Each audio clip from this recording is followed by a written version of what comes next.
Hello नमस्ते श्री स्वामी समर्थ. कसे आहात तुम्ही सर्व? तुमचं सर्वांचं स्वागत आहे तुमच्या आपल्या आवडत्या चॅनल लक्ष्मीज लाईफ अँड स्वामी सेवामध्ये. आज मी तुमच्यासाठी खूप महत्त्वाचा आणि खूप विशेष असा व्हिडिओ घेऊन आली आहे. आपण देवाची सेवा करताना जो दीप प्रज्वलित करतो त्याचे असे काय संकेत असतात, तो आपल्याला असा काय सांगत असतो आणि असे काय आपण चुका करतो की ज्याच्या कारण आपल्याला पूजा केल्यानंतर त्याचे म्हणजे फळ चांगले तर भेटत नाही, पण चुकीचे फळ भेटतात. आणि दिवा जर आपण लावला आणि तो अर्ध्यात पेटला आणि विझला, त्याचा संकेत काय?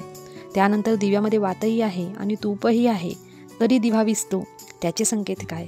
आणि आपण परत एकच वात 2 वेळा यूज करतो, त्याचे संकेत काय? आणि जर का वात अर्धवट राहिली तर तुम्हाला त्याचे काय संकेत मिळतात? आणि आपल्या घरात जो दिवा असतो तो किती टाईमपर्यंत तोच घ्यायचा, म्हणजे तोच यूज करायचा की दिवा बदलवायचा? हे महत्त्वाचे पॉईंट मी तुमच्यासाठी घेऊन आली आहे. तर व्हिडिओ स्किप न करता पूर्ण व्हिडिओ मनाने पहा. आणि जर तुम्हीही अशा चुका करत असाल तर आजच ह्या चुका तुम्ही बंद करा. कारण आपण जे करतो त्याचंच फळ आपल्याला भेटतं. मग ते चुकीचं असो किंवा बरोबर असो. बरोबर असलं तर आपल्याला त्याचे बरोबर रिझल्ट येतील आणि चुकीचे असले तर ते चुकीचे रिझल्ट येऊन जातील. तर आपण कोणतीही सेवा करताना दीप प्रज्वलित करतो, त्या दीपाचं महत्त्व काय आहे याविषयीचा आजचा ह्या व्हिडिओ आहे.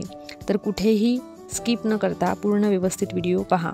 ह्या व्हिडिओमध्ये आपण हे जाणून घेऊया की दिवा तुमच्या आयुष्यात कशा प्रकारे सुख किंवा दुःख आणू शकतो. तर आज पूर्ण व्हिडिओ पहा. आणि तुम्ही ही चूक करत असणार तर नक्की असे करू नका.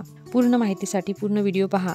ह्या खूप महत्त्वाचा व्हिडिओ आहे आणि तुम्हाला हे पाहून हैराणी होईल की तुम्ही तुमच्या पूजा घरात अशा काही चुका करता. दिव्यातली वात पूर्ण जळणे किंवा थोडी बाकी राहणे ह्या एक संकेत आहे. तर ते संकेत काय आहे जाणून घेऊया. ज्या वेळेस तुम्ही दीप प्रज्वलित करता तर खूप महत्त्वाचा विषय हा की दिवा जेव्हा आपण लावतो ते दिव्याची वात जे असते ना, बरेचसे लोक काय करतात, एकच वात सकाळी लावतात आणि आळशीपणाच्या कारण म्हणावं की काय माहिती त्यांच्या डोक्यात काय असतं, तेच वात ते रात्री परत पेटवतात. चुकूनही असं करू नका. आणि कोणीही असं करत असेल तर हे बंद करा. हे दरिद्रता येण्याचे लक्षण आहे घरामध्ये.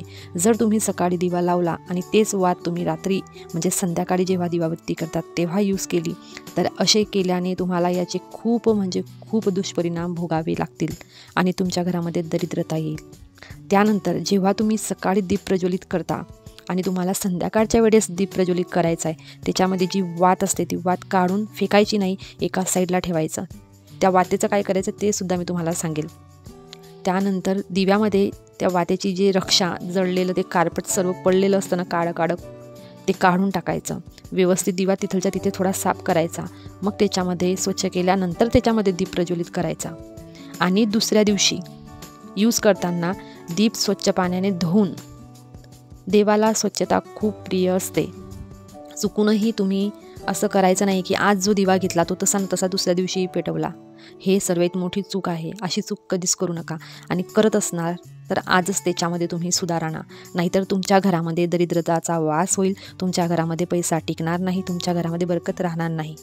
त्यानंतर जर का तुम्ही एक दिवा मंदिरात लावला आहे आणि परत दुसऱ्या दिवशी दुसरा वेगळा दिवा यूज करताय, परत तिसऱ्या दिवशी तिसरा दिवा यूज करताय, कारण आता सध्या यूट्यूबवरती इतके व्हिडिओ येताना म्हणजे देवाची पूजा करणे हे सुद्धा एक डेकोरेशनसारखं होऊन गेलं आहे. तर हे डेकोरेशन करायची वस्तू नाही आहे. हे आपला धर्मामध्ये दिव्याला खूप महत्त्व दिलं आहे. कोणतीही सेवा करताना सर्वात आधी दीप प्रज्वलित करता आणि त्यानंतर अग्निदेवताच्या साक्षीमध्ये कोणत्याही सेवा केल्या जातात.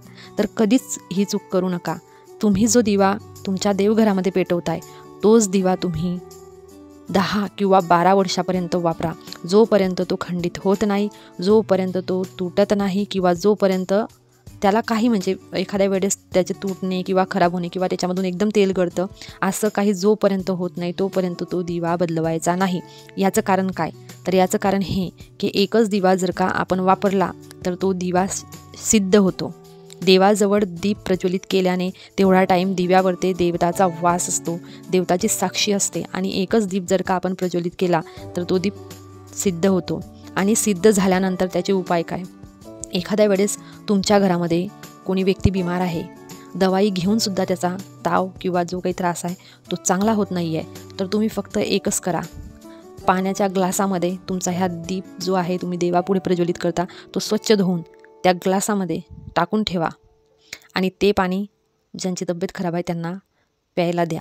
बघा त्याला आराम होतो की नाही. तर त्यानंतर तुमच्या घरामध्ये नजर लागली आहे किंवा तुमच्या व्यापारात नजर लागली, तुमचा व्यापार धंदा व्यवस्थित होत नाही आहे, आज काही उद्या काही, म्हणजे आधी तुमचा व्यापार चांगला होत होता जो काही बिझनेस आहे त्याचा, आणि आता फक्त 4 दिवस चांगला होतो, परत काहीतरी नुकसान, म्हणजे तुमचा व्यापारही व्यवस्थित होत नाही आहे, घरामध्ये सर्व बिमार पडत आहे, तुम्हाला असं वाटते की ह्या काहीतरी नजर दोष आहे. तर काय करायचं आहे, तर ह्या दिव्याला एका तांब्याच्या भांड्यामध्ये, तांब्याचं जे तुमच्याकडे काहीतरी वस्तू असेल ना त्याच्यामध्ये पाणी भरा तांब्यामध्ये, त्याच्यामध्ये ह्या दिव्याला ठेवा आणि ते पाणी तुमच्या पूर्ण घरामध्ये किंवा तुमचं ऑफिस असेल तिथे हे पाणी शिंपडा. बघा तुम्हाला त्याच्यातही अनुभव येईल. कारण दिवा साधारण नाही आहे, दिवा सिद्ध झालेला आहे. फक्त शो म्हणून कोणतीही सेवा करायची नाही. आपण जे काही करतो, आपण माळा करतो तर ती आपली माळासुद्धा सिद्ध होते. आपण दीप प्रज्वलित करतो तो आपला दीपसुद्धा सिद्ध होतो. आणि सर्वात महत्त्वाचं, जिथे तुमचं देवघर आहे आणि त्या देवघरामध्ये जर का सर्वच सेवेकरी म्हणजे सर्वच स्वामीची सेवा करतात, सर्व लोक तेच जास्त येणारे आहे, तर तुम्हाला त्या रूमची सुद्धा तुम्हाला एनर्जी सर्व रूमपेक्षा जास्त भारी वाटेल आणि एकदम पॉझिटिव्ह वातावरण तुम्हाला त्या रूममध्ये समजून येत असेल. त्यानंतर जर का तुम्ही एखाद्या झाडाजवळ दिवा लावला आहे, जसं बेलाचं झाड झालं किंवा आता सांगतात ना पिंपळाचं झाड, बेलाचं झाड, आवळ्याचं झाड, बरेचसे लोक तिथे दिवा लावतात, तर त्याच्यामध्ये दिव्यामध्ये तूपही आहे आणि वातही आहे, तरी दिवा विझला तर याचा संकेत असा की तुमच्या घरामध्ये काहीतरी बिमारी येणारी आहे किंवा तुमच्या घरामध्ये कोणीतरी सारखं बिमार राहील. तर हे नक्की तुम्ही ध्यान द्या. ह्या दिवा आपल्याला संकेत देत असतो. तुम्ही झाडाजवळ दिवा लावला आणि त्याची वातही चांगली आणि त्याच्यामध्ये तूपही आहे, तरी हा तुमच्याकरता एक संकेत आहे की तुमच्या घरामध्ये काहीतरी बिमारी येणारी आहे किंवा कोणाला तरी त्रास होणारा आहे. पॉझिटिव्हली घ्यायचं याला. एकदम तुम्ही तोच विचार करायचा नाही, मग बापरे दिव्यामध्ये वात राहिली, मग आता सर्व बिमार. एखाद्या वेळेस असंही होते की हवा चालते, हवाच्या कारणही दिवा विझू शकतो, पण हवा नाही आहे, काहीच नाही आहे ना, तेव्हा दिवा विझला तर हे तुम्हाला संकेत आहे की तुमच्या घरात कोणीतरी बिमार होणार आहे. त्यानंतर तुमच्या घराच्या मंदिरामध्ये जर का असं होतं आहे की दिवामध्ये तूपही आहे आणि वातही व्यवस्थित आहे आणि तरी दिवा विझला आहे, तर ते तुम्हाला संकेत आहे की तुमच्या घरामध्ये काहीतरी नकारात्मक ऊर्जा किंवा नकारात्मक शक्तीचा वास आहे, जे तुम्हाला तुमची पूजा सिद्ध होऊ देत नाही आहे, जे तुम्हाला तुमची पूजा सफल होऊ देत नाही आहे, आणि त्या कारण तो दिवा विझत आहे. कारण कसं असते ना, ज्या वेळेस आपण स्वामीची किंवा इतर देवांची सेवा करतो तर त्यावेळेस आपल्याला त्यांच्याकडून पॉझिटिव्ह एनर्जी भेटत असते. आणि जर का आपल्या घरामध्ये नेगेटिव्ह वातावरण आहे किंवा नेगेटिव्ह शक्तीचा वास आहे किंवा काहीतरी नेगेटिव्ह आहे आपल्या घरामध्ये, तर त्याला हे आवडणारच नाही की इथे पॉझिटिव्ह वस्तू वाढावी. कारण जर का पॉझिटिव्हिटी वाढली तर नेगेटिव्हिटीला बाहेर जावं लागतं ना, त्याच्या कारण ते आपली सेवा पूर्ण होऊ देत नाही. तर ज्या वेळेस तुम्ही दीप प्रज्वलित देवाजवळ करताय आणि तिथे हवा नाही आहे, काहीच नाही आहे, एकदम मस्त वातावरण आहे, आणि तशा वातावरणामध्ये जर का तुमचा दीप ह्या विझतोय, तर हे तुम्ही तुमचे संकेत मनातल्या मनात समजून घ्या की काहीतरी निगेटिव्हिटीचा तुम्हाला त्रास आहे. तर तेव्हा काय करायचं, जर तुमच्या घरामध्ये गंगाजल असेल तर गंगाजल जिथे तुम्ही दिवा पेटवणार त्या गंगाजलचा अवतीभोवती गोल राऊंड बनवून घ्यायचं आणि त्याच्यामध्ये तो दिवा ठेवायचा आणि तेव्हा प्रज्वलित करायचा. म्हणजे दिवा तुम्ही असं एक ताट ठेवणार, त्याच्यामध्ये दिवा ठेवत असणार, कारण दिव्यामधलं तेल सांडतं, तर ते देवाचे जे कपडे वस्त्र जे आपण खालती कापड आथरतो तो खराब होतो. तर तुम्हाला दिवा ठेवायचा आहे ना, त्याच्या राऊंड म्हणजे गोल राऊंड त्याच्या अवतीभोवती करून घ्यायचा आहे ना, त्याच्यामध्ये दिवा ठेवायचा आहे आणि तो प्रज्वलित करायचा आहे. आणि गंगाजल हे खूप पावन असते.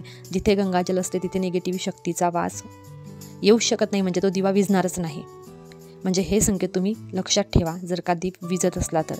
आणि ते केल्यानंतरही तुम्हाला घरामध्ये एकदम चांगलंच वाटत नाही आहे. ह्या 3 वस्तू मी तुम्हाला सांगितले. दीप जो तुमचा आहे तो सिद्ध झालेला जर असेल, म्हणजे 10-12 वर्ष पुराणा दीप असेल, तर तो तुम्ही तसं त्याचं पाणी बनवून सुद्धा घरात शिंपडू शकता. आणि तसं नाही झालं तर तारक मंत्राचं पाणी करा तुम्ही, तारक मंत्राचं तीर्थ बनवा आणि पूर्ण तुमच्या घरात शिंपडा. तुम्हाला त्याचे खूप चांगले रिझल्ट येतील. पण कोणतीही सेवा करताना मनोभावाने आणि श्रद्धेने ती केली तर त्याचा एकदम 101% अनुभव येतो. आणि त्यानंतरचा संकेत तो असा की ज्या वेळेस तुम्ही स्वामीची सेवा करतात आणि तुमच्या दिव्यामध्ये फूल बनतं, तर त्याचा अर्थ काय? तर त्याचा अर्थ खूप शुभ आहे. ज्यावेळेस तुमच्या दिव्यामध्ये फूल बनतं त्याचा अर्थ असा होतो की स्वामींनी तुमची सेवा स्वीकारली. बघा एखाद्या वेळेस काय होतं, आपण सेवा करायला बसतो आणि लगेच म्हणजे आपलं 2 मिनिटंही नाही, 1 मिनिटही जास्त म्हणते मी, त्याकरताही कमी टायमामध्ये तिथे फूल बनतं. तर त्या दिवशी आपण एकदम जास्त स्वामींसोबत कनेक्ट होता आणि ते फूल आपल्याला लगेच दिसतं. आणि ज्या वेळेस तुमच्या दिव्यामध्ये एकपेक्षा जास्त फुलं असतात, तर त्यावेळेस तुम्ही ज्या ज्या आराध्य देवताची सेवा करतात, सर्वांना म्हणजे असं नाही आहे की एकच देव सर्वांना आवडतो, सर्वांचं असते. कोणाला कृष्ण आवडतो, कोणाला राम आवडतो, कोणाला गणपती बाप्पा आवडतो. आणि तुमच्या घरात सवय असेल, सर्व नमस्कार करत असतील, तर जितके फूल बनतात तितके देवी शक्ती तुमच्यावरती प्रसन्न झालेली आहे हे त्याचे संकेत असतात. बऱ्याचशा जागेत तर देवी देवतांचे रूपसुद्धा दिव्यामध्ये दिसतात. म्हणजे ज्या प्रकारे जसे देवी देवता आहेत तशा आकाराचे सुद्धा फूल बनतात, तर ते लोक तर खूप भाग्यवान आहे. तर अशा प्रकारे हे दिव्याचे संकेत असतात. आपल्या देवघरामध्ये एक एक वस्तू जे आपण पाणी भरून ठेवतो, जे आपण साखरेचा नैवेद्य देतो म्हणजे प्रसाद देतो, जो आपण शंख ठेवतो, जी आपली माळा असते, एक एक फूल, हर वस्तूचं देवघरातलं खूप महत्त्व असते. आणि चुकूनही तुम्ही अशा चुका करू नका की ज्याचा तुम्हाला परिणाम सुखामध्ये न येता तो दुःखामध्ये परिवर्तित होईल.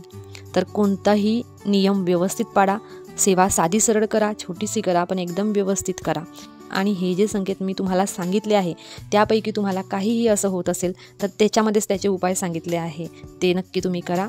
आणि आजचा व्हिडिओ तुम्हाला कसा वाटला नक्की मला कमेंट करा. आवडला असेल तर श्री स्वामी समर्थ लिहायला विसरू नका. तुम्हाला माझे व्हिडिओ कसे वाटतात नक्की मला कमेंट करा. आणि असेच व्हिडिओ पाहत राहा. तर झालेली छोटीशी सेवा स्वामी यांच्या चरणी अर्पण करते आणि आजचा व्हिडिओ इथेच थांबवते. श्री स्वामी समर्थ.